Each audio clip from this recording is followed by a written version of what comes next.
Visual Basic. Hi all.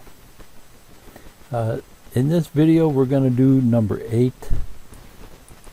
This is kinda a continuation from the previous video, number 7.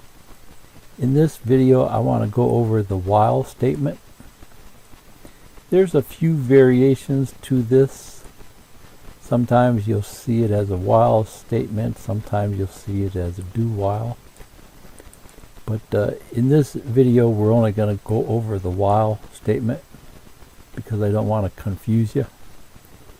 So let's run it and we'll see what this does, and then we'll go over the code.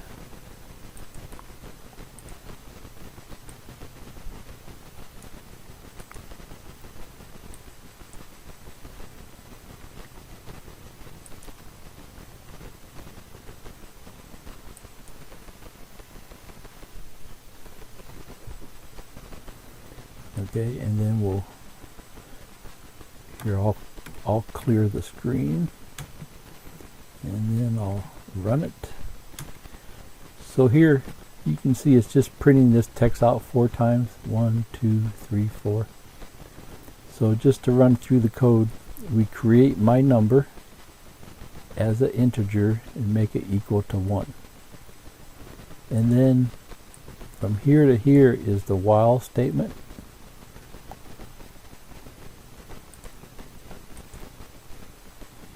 So here it says while my number is less than 5. Write this to the screen. So the first time through it says, is my number less than 5? Yes, it's a 1. So it prints out console right line number is. That's how we get the first one. And then here we have to change my number, right? We got to change it from 1 to 2. So then we go my number plus 1. So my number is 1. Then we add 1 to it and we stick a 2 in here. Then it comes up here, it says, is my number less than 5? Yes, it's a 2. So it prints out the second line. Then it bumps this up again. My number is 2 plus a 1 is 3. So we have a 3 in my number. Then it comes back up here. It says, is my number less than 5? Yes. So it prints out this line. Prints out the third line. Then we have 3 in here. We add 1. Put a 4 in here. And then it says, is my number less than 5? Yes. So it does the printout. And it says num is. It bumps it up again. 4 plus 1 is 5. Puts the 5 in here. Says, is my number less than 5? No. So it goes down to the end while and finishes the application. Okay. Something that might help. Let's see if we copy this. And I'll put this down here.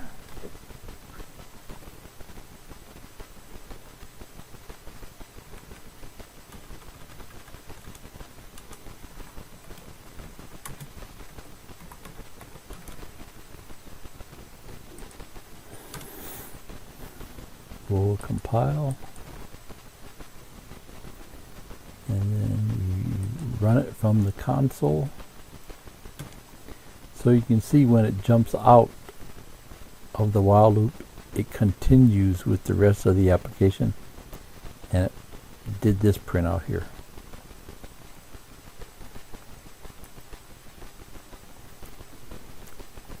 Okay, so let's do number 2.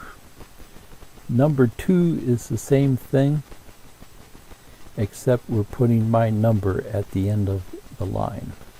So let's run it, and you can see what it does.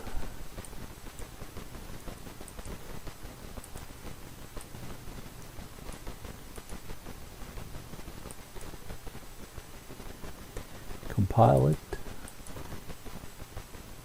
and then we run it from the command line. So it's the same as the previous one, except for every print it grabbed my number and put it here. 1, 2, 3, 4. Okay, so we created my number as an integer, set it to 1, and then we came down here and did the while loop, and it said, is my number less than 5? Yes, it's a 1. So it did the right line.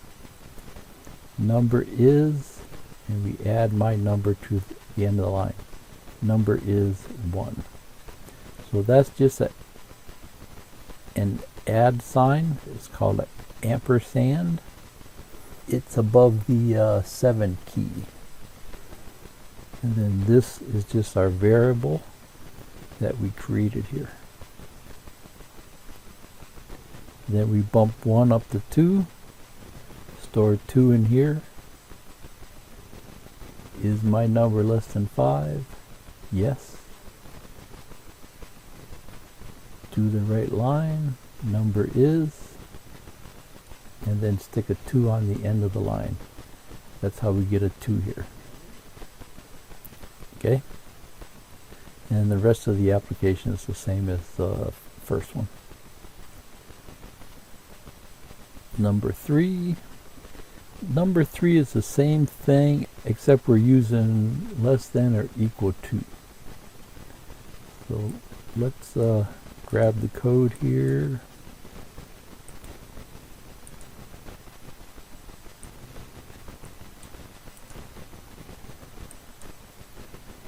We'll compile it. And then we'll run it.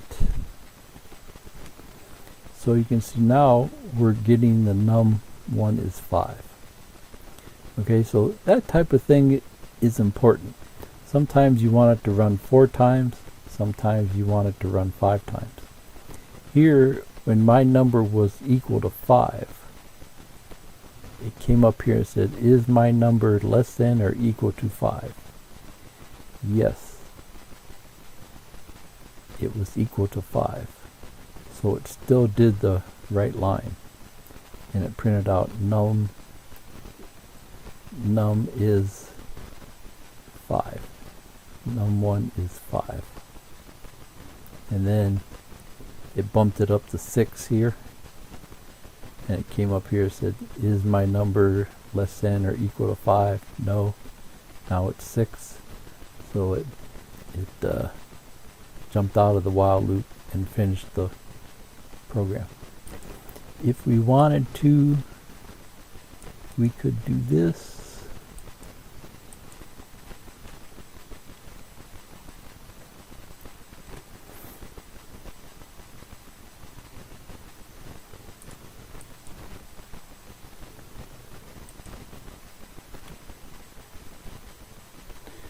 So you can see, let's see here, when it jumped out of the while loop, it printed out right line is 6.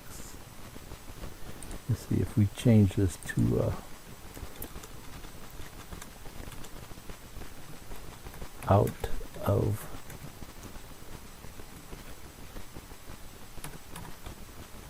while loop. Compile it.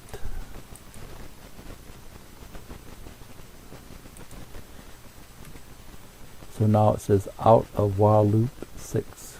We're out of the while loop. Num1 was equal to 6. Okay.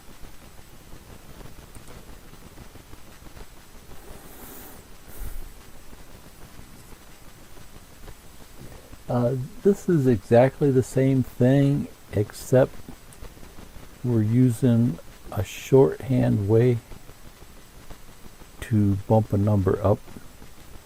See, up here we did it like this.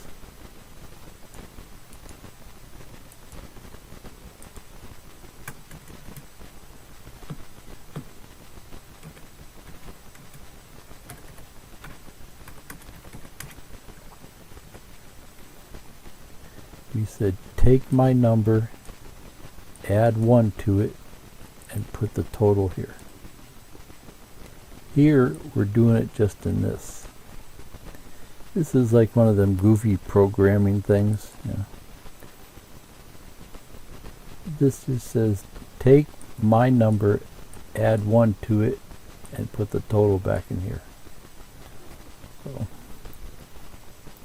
So the way I remember this is just flip that around, so it's kind of backwards the way they have this set up, but that's how it's done.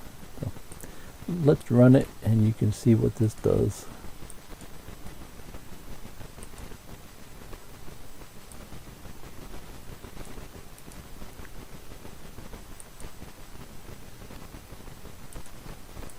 Build it. Let's clear the screen so we can see what's going on. Then if we run it, you can see it does the same thing, but we're just bumping up our number differently. So just to run through it, I create my number as an integer, set it to 1. Then we come down here and do the while loop. Said while my number is less than or equal to 5, do the right line. So my number is 1. That's how we get the first one. Then it says here, add 1 to my number. My number is 1. So if we add 1 to it, now my number is 2. So then it says, while my number is less than or equal to 5, do the right line. Is my number less than or equal to 5? Yes. It's a 2. So it prints out num1 is 2. Then it comes down here, it says add 1 to my number. My number is 2. We're going to add a 1 to it and make it 3 and stick 3 back in here. So then it comes up here, it says while my number is less than or equal to 5, do the printout. Is it less than or equal to 5? Yes, it's a 3. So it does the printout. Okay, so don't let this mess you up. It's just a shorthand way of bumping up a number. I personally would never do that type of thing. I always like to do it like this. It's just easier to see what's going on. But you'll see things like this inside programming. The reason why they do stuff like that, it might save a couple ticks inside your CPU, so your programs run just a little faster. But with the speed of CPUs these days, I don't think it's really going to matter much. So, but it just depends on what you're working on, how your boss wants you to do it at the place you're working. There is one other way to bump up a number, and that would be this guy. That would do the same as this, but that doesn't work in Visual Basic. It's just take my number and bump it up 1. Okay, I was really surprised that didn't work in Visual Basic, but I just brought it up in case you see it in other languages, then you know what's going on. So here, I'll just to show you what I'm talking about. In most other languages, you can do stuff like this. Okay, so you can see right off the bat, it's giving me an error. It says I don't know what this is. But that's the way you'll see it written in C++ and Java, and I'm sure C# will do the same thing. So, okay. So that's all for this one. Okay, see ya.